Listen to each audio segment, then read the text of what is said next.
Voilà, je l'ai acheté. Eh bien bonjour à tous, aujourd'hui on se retrouve pour une petite vidéo où je vais vous donner mon avis sur l'Osmo Pocket. Donc je voulais vous faire une petite vidéo voilà, pour donner mon ressenti, mes premières impressions, un peu comme j'avais fait avec le Disco, mes premières impressions sur ce machin que j'ai acheté il n'y a pas longtemps finalement. C'est la première fois finalement que j'achète un produit DJI peu de temps après sa sortie finalement. Donc pour les caractéristiques, donc c'est une caméra stabilisée donc sur 3 axes, je vais l'allumer. C'est une caméra stabilisée sur 3 axes avec le petit écran là, qui filme en 4K 25 images secondes et qui filme en 100 mégabits seconde. C'est un capteur 12 millions de pixels avec un capteur CMOS en 1 sur 2 tiers. Voilà, c'est un petit peu pour ceux qui s'y connaissent un peu plus, voilà un petit peu les caractéristiques. Elle filme aussi en HD en 60 images secondes aussi. Au niveau du temps de fonctionnement, elle a une autonomie de 140 minutes, donc au niveau de la batterie. Au niveau du poids, elle fait 116 grammes. Quand on voit au niveau de la taille par rapport à ma main, voilà, c'est très petit.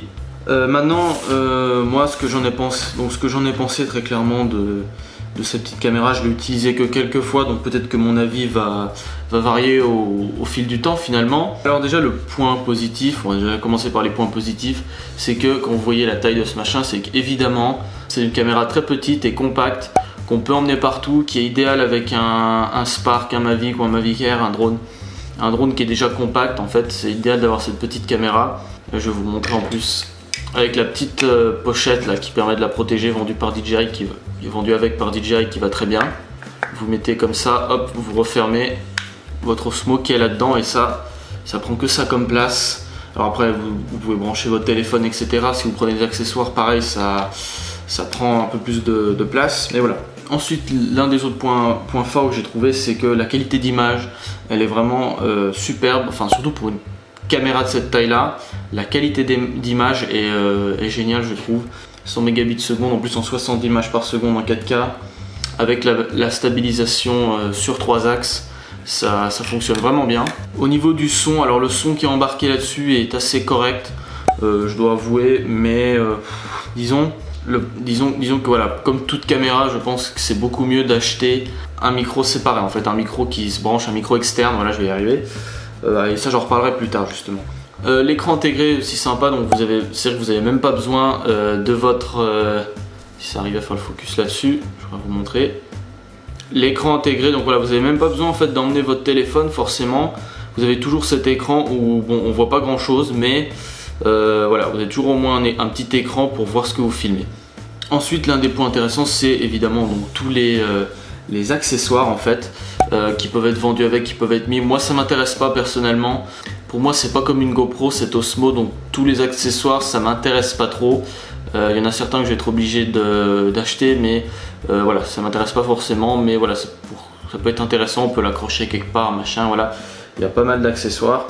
Ils ont voulu concurrencer GoPro à ce niveau-là.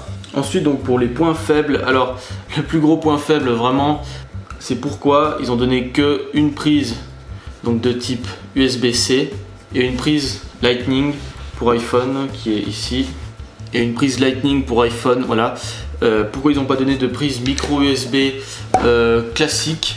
Alors grand mystère, je pense que voilà, mon téléphone qui est ici, il a 2 ans. Et donc je peux pas le brancher comme ça à l'Osmo, donc c'est un petit peu embêtant. Alors après certes voilà, maintenant on voit de plus en plus d'USB-C, mais je pense que c'était un peu tôt pour carrément enlever cette prise micro USB. Je pense 1 an plus tard ça aurait été mieux.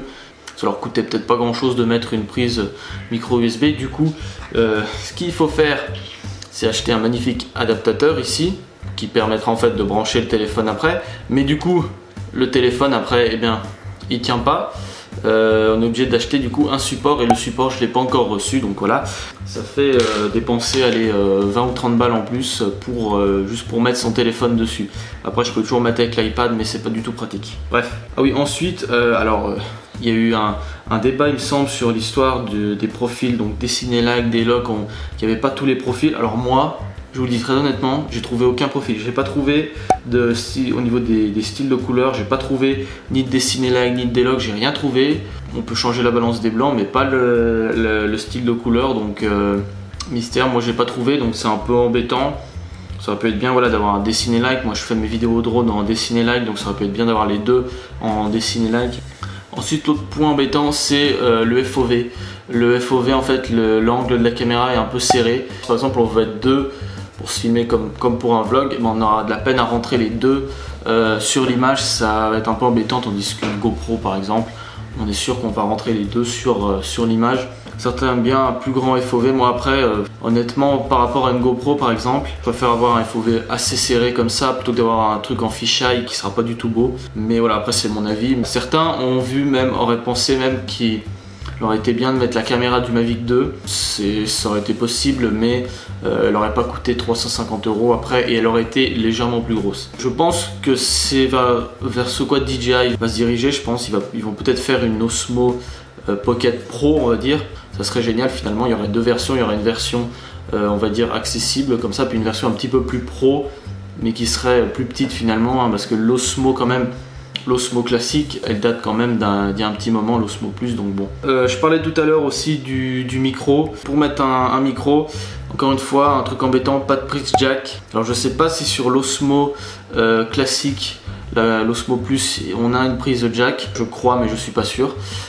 Mais là, on est obligé de brancher un adaptateur ici, qui est vendu par DJI, donc encore une dépense en plus, pour pouvoir ensuite brancher un micro. Si on veut pas le son embarqué voilà, pour faire des vlogs ou des choses comme ça, c'est bien d'avoir un vrai micro embarqué. Si on veut juste faire des plans pour une vidéo au drone, pas besoin de micro, mais voilà. Ça peut être encore embêtant de racheter un adaptateur en plus du micro. Enfin, le point un peu embêtant, alors certes, je parlais de l'écran tout à l'heure, cet écran là, très clairement, je vois mal en fait utiliser cet écran tout le temps.